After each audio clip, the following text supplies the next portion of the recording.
What happens when you believe in collaboration, but your system doesn't?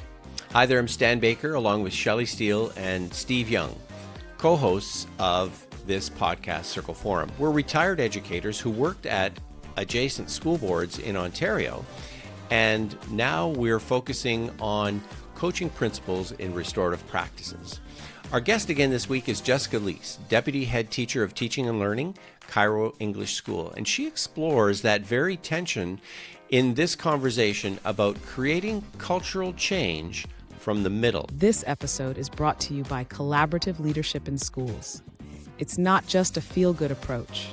Research shows it reduces teacher turnover by making educators feel heard and valued, boosts student achievement by increasing teacher confidence, and helps schools bounce back faster during crises thanks to stronger trust and communication. It's not a soft skill, it's a strategic advantage. If you're looking to build a more resilient, empowered school culture, collaborative leadership is the way forward. Connect with Stan to find out more. Our website, www.restorative.ca, is for principals who deal with conflict, who want to make it right, and who want to make it about kids learning. And if all of this makes you feel a little bit more overwhelmed, well, then send me an email to stan@restorative.ca. So let's get to the podcast now with your host, Shelley, Steve, and me, Stan.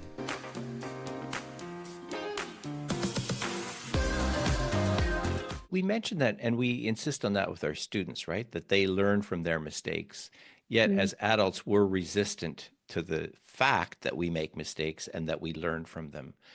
How can collaborative leadership help to address that? I think when it comes to collaborative leadership, we need to set the culture and the environment for it.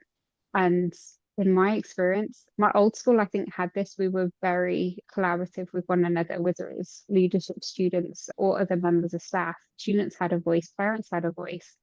Everybody would connect with everybody to really drive the school. And it was a great, productive environment. And I'm very thankful that I was able to learn in that. The school that I'm currently in, that's not necessarily the environment. I don't think that the culture is quite there. They're more, not afraid, they're more resistant to asking teachers' opinions than going in for it. And I think that's quite sad. I love collaborative leadership. I love collaborative learning. And it's something that I wholeheartedly promote.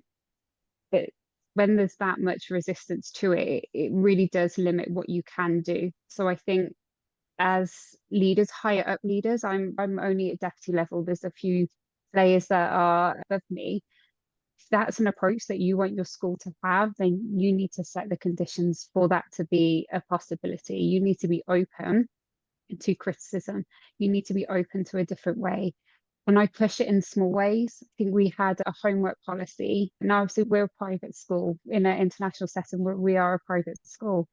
And we were told what our homework policy was, the quantity of homework and the policy that was around that. And it wasn't sustainable for the teachers. It was too much. The workload was insane.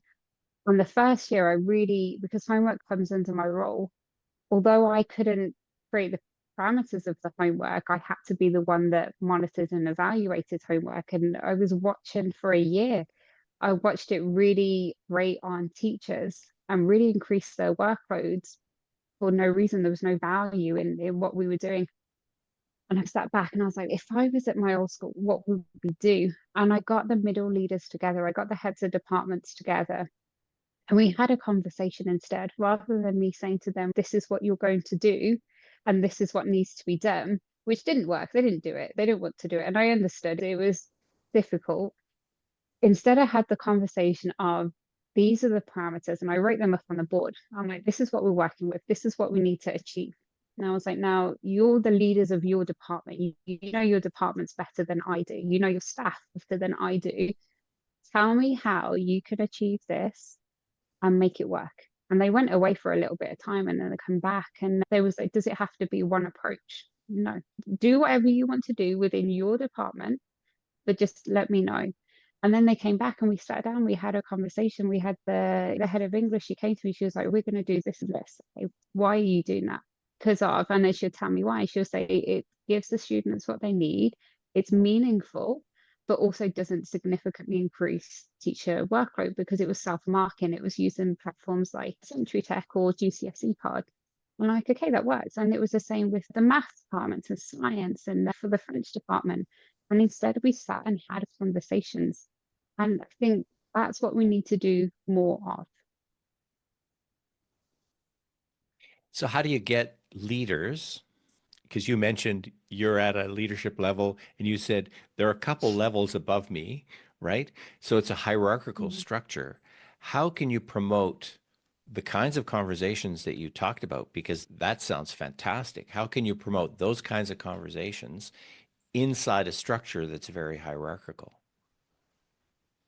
It's difficult. I don't stop. I'm very vocal, and it's not always the most welcome.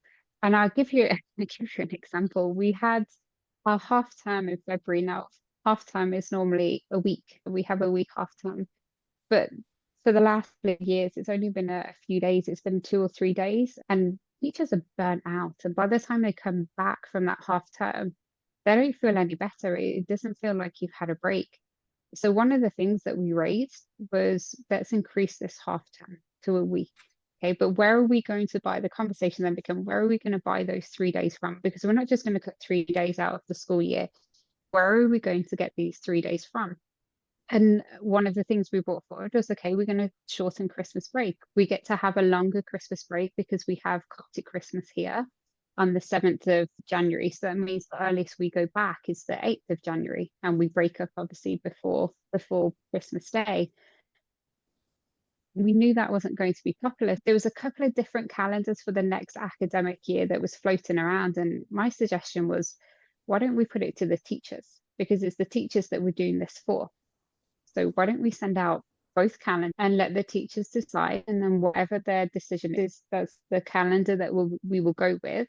And then next year, if they complain about having a shorter Christmas break, or we were tacking three, ended up saying we're tack 3 days on to the end of the school year. So we finished quite early in June. We finished mid-June. So it was saying well, instead of finish on the 19th of June, we might finish on the 22nd. And it was shut down. The answer was no. It was like teachers can't make decisions on everything. So it was like, no, we're going to do this. We're the leaders of the school. We make the decision. And I was like, but I was like, it would take away the argument because if they choose to have a full half term, but then they start complaining about finishing half a week later, then we will remind them that they're the ones that made the decision. And the answer was absolutely not. We're not going to do this. But we have a new director coming in for the next academic year, which I think from the conversations that we've been having with him, he is more open to collaborative leadership. So he was supposed to come in and make the final decision on this calendar. And he ended up turning around and go, let's just send it out to the teachers. Let's ask the teachers what they want to do. And he did. He sent it out in a survey, and actually they decided to have a shorter half term and finish earlier in the year. And it was very close. But I think some people you can't change. And the people that are a little bit higher up than me, they're not open to that change. There's one person, she is coming out of education. She's the director and the incoming director. I think that's his approach. So he will be able to set the conditions and the culture. So that's something that can be more progressive within the school because that is needed. But it's one of the reasons why I decided to leave that school. This is my last year at that school, and I'll be going back into a Canadian system because I think actually the Canadian system allows for that collaborative leadership more. The British system, we're a little bit more rigid and traditional and set in our ways. So when it comes to conversations like this, it's not always an open, easy conversation. It tends to be a little bit more difficult. One thing that all of us have experienced is having to lead leaders. What do Yeah. you do in particular to lead collaborative leaders and encourage them? Do you know what I'm saying? Because Yeah, we've all gotten in trouble with doing this kind of, I know Steve has, I can see him smiling. I know that I've gotten in trouble with trying to lead leaders. So what do you do? I am actively working on this. This is really one of my developmental areas at the moment. I recently found I'm quite a reflective leader, quite a reflective petitioner. And I caught myself in a conversation about just under 2 years ago where I realized I was micromanaging and I was managing my team. I wasn't leading a team. I thought to myself, I'm a good manager. A manager isn't, there's a purpose for managers, absolutely. You do need to manage a team. But I realized that I wasn't leading very well. And I was giving people the answers and I was saying, do it this way, do this, or you should do this. And I wasn't really giving them a place in the conversation. And it was my colleague actually that sat with me and I was talking to him about it. And I was saying, like, how can I lead people better? And he said, just listen. He said, just be an active listener. And if someone comes to you with a problem, don't respond. He went, don't give them the answer. Ask them how they would approach it. What would they do? Why would they do that? What are the potential implications? And he was like, guide them to the answer. Now, it might not be the way that I would necessarily do something, but the way that I do something isn't necessarily the best way. So I started doing a lot more on coaching and on leadership and on active listening skills. And I find that more people come to me now as a soundboard to run ideas from than to come to me for answers. There has been a noticeable change in the conversations that I'm having with teachers, which isn't necessarily driven by me. I think that I've picked up on is how the teachers are communicating with me has also changed because they know that they're not going to come in and I'm going to give them answer on a silver platter. I want to help them get to where they need to go. And sometimes it sounds awful, but sometimes that means watching someone struggle or take a little bit longer to actually do what they need to do. But it's beneficial in the end, it's worth it in the end, and they learn more. I learn more. I'm a new leader, I'm not perfect, and I do need to continue to develop, and be developing staff and developing leaders is certainly an area I will actively continue to work on. Steve, what have you done to the people who supervised your work as a principal? What have you done to basically teach the leaders that you have? Because there's this revolving door of leaders that are going Yeah, around, right? and that's and you're getting younger and younger people with less and less teaching experience coming into leadership, so they don't even have that extensive teaching background. They might have taught 5 years in one grade in one school, and now they're going to become a leader within another school in another part of the area. So to your point, Jessica, the asking the questions using the Socratic method, which is just asking questions, hoping that people will, you want to lead people in the direction that they discover this is what I should be doing. And it does take a lot more time. And sometimes that's the critical part. Sometimes you have to jump in and give the answer because we don't have time for this anymore. So then you start managing. So I would try and do that with younger people who are new. And as a principal, I was constantly getting new VPs, and it was the same thing. Here's your task. Tell me what do you think some of the challenges of this task are? What do you think the outcome is? Tell me how you think you should approach this, as opposed to here's your task and here's how you're going to do it. And they made mistakes, and we talked about that earlier about darn boy, they made a lot of mistakes, and we had to deal with the mistakes and follow up with all the people involved and say, okay, what have we learned from that mistake? And now let's move forward. So a lot of what you're saying, Jessica, it's exactly that. It's listening to people, giving them the chance to mull things over and ruminate and come up with some of their own. And sometimes you would read this article and tell me if there's anything in this article that might help you, as opposed to, I found these 3 things in this article and you're going to do this and this. And so it's creating a learning environment for them by leading them forward. It's tough sometimes. Some just want the answers. Some people just tell me how to do this thing. No, I'm not going to do that for you. And they would get frustrated, and you deal with that too. But that was the nature of how I taught leadership. And it wasn't always that way. I wasn't that way at the beginning. When I first started out, I learned that along the way. We're all in this together and we can learn from each other. I remember as a principal walking into a classroom with my laptop and looking at a kid in grade 8 and saying, show me how this works. I can't figure this out. And the kid's, there you go, Mr. Young, you can go back to your office now. Thanks very much. And away I'd go.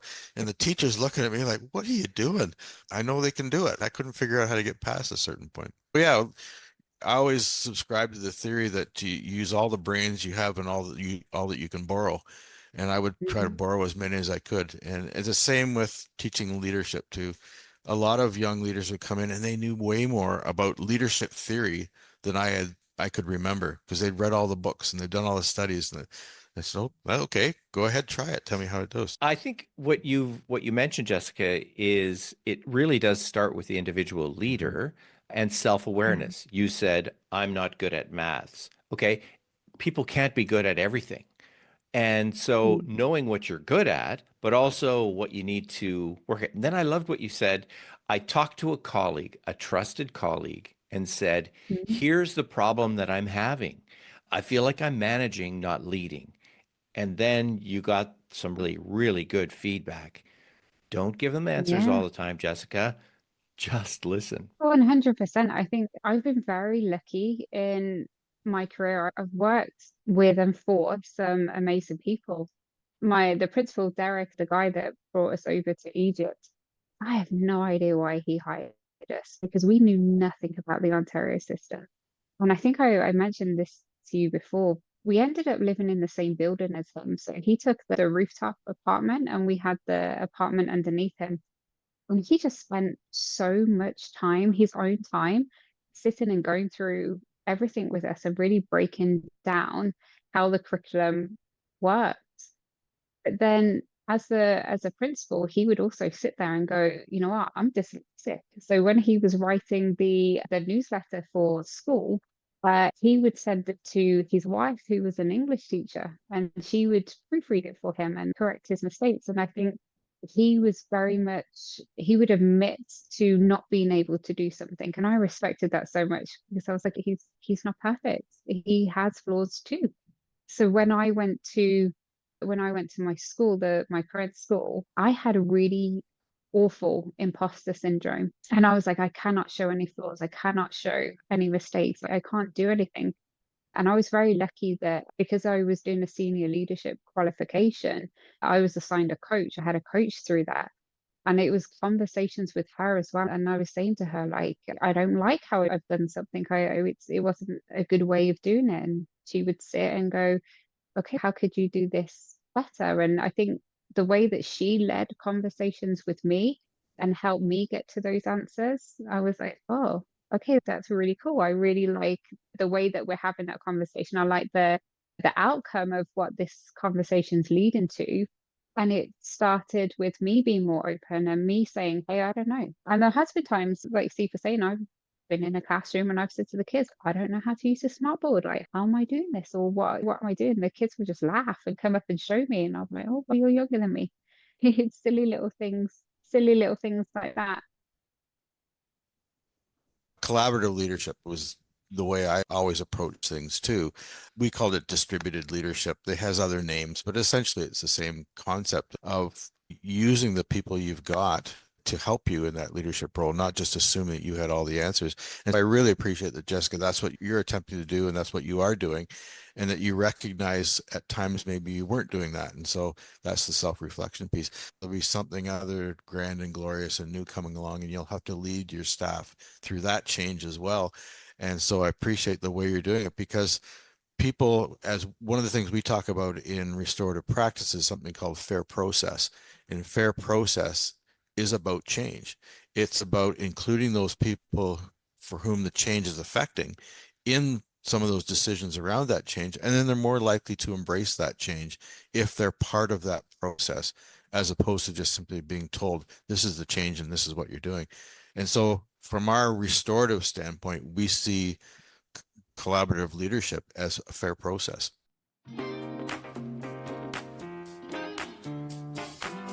Schools are, by their very structure, hierarchical. So working towards shared leadership does create some tension. It can shift by asking good questions, restorative questions, in my opinion, and then actively listening to the answers and mistakes. Let's admit something, that we all make them, and let's embrace vulnerable leaders who make mistakes and who lead with curiosity. So what do you think? What resonated with you about collaborative leadership? Take a few minutes to fill in your feedback on the link that's in the podcast description. Setting the conditions at school for voice and collaborative leadership is a matter of intention, and it's worth it for you as a leader, and it's worth it especially for your students. Now, if you're struggling with those hierarchies, send me an email, stan@restorative.ca, and we can have a conversation.